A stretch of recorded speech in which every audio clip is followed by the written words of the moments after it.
नमस्ते। तो आज हम इस वीडियो में राजनंदनी मेटल इस कंपनी का जो शेयर है उसके बारे में फुल एनालिसिस करने वाले हैं, ताकि हमें पता चल सके कि इस कंपनी का जो शेयर है वो इन्वेस्टमेंट की नज़र से अच्छा है या फिर नहीं।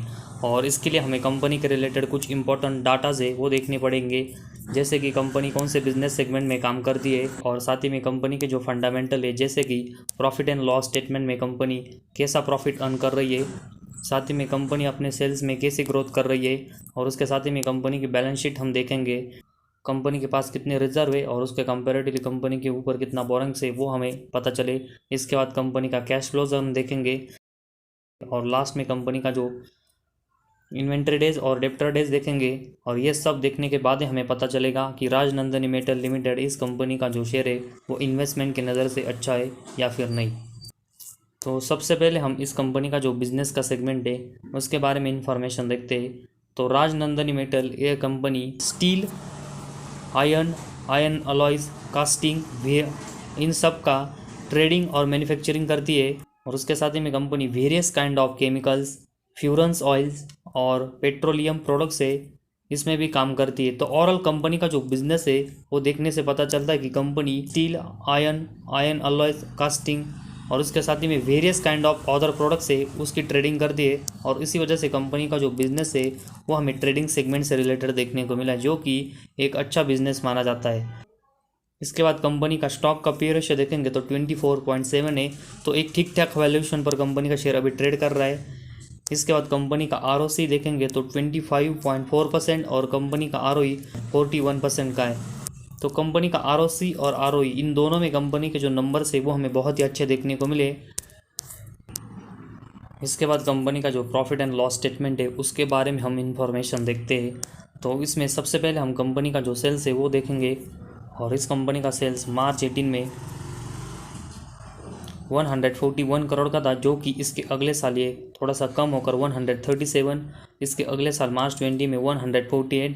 तो पहले 3 साल मतलब मार्च 18 से लेकर मार्च 20 में कंपनी का सेल्स एक ही रेंज में हो रहा था, लेकिन इसके बाद मार्च 21 में कंपनी ने अपने सेल्स में बहुत ही अच्छी ग्रोथ की और ये 631 करोड़ का हुआ।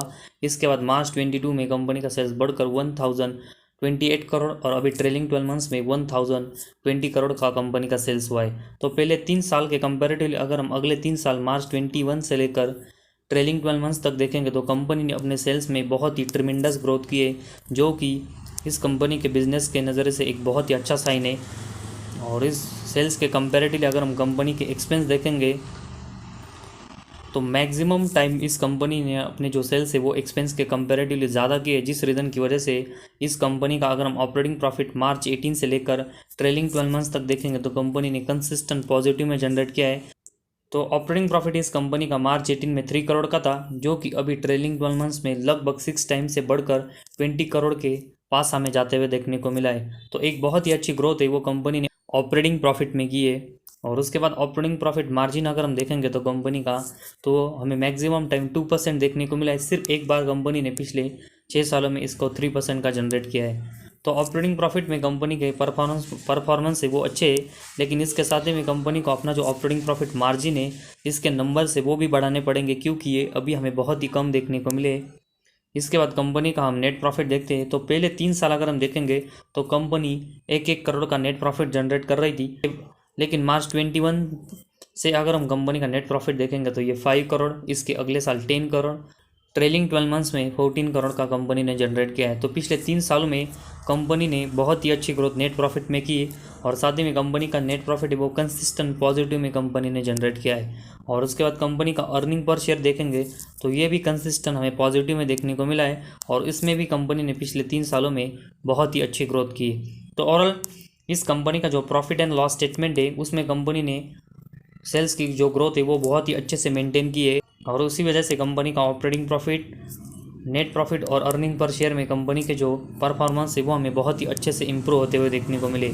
और उसके साथ ही में कंपनी का ऑपरेटिंग प्रॉफिट मार्जिन ज़रूर प्लस में जनरेट हो रहा है, लेकिन इसके जो नंबर्स है वो अभी भी बहुत ही कम है, वो कंपनी को आने वाले समय में बढ़ाने पड़ेंगे।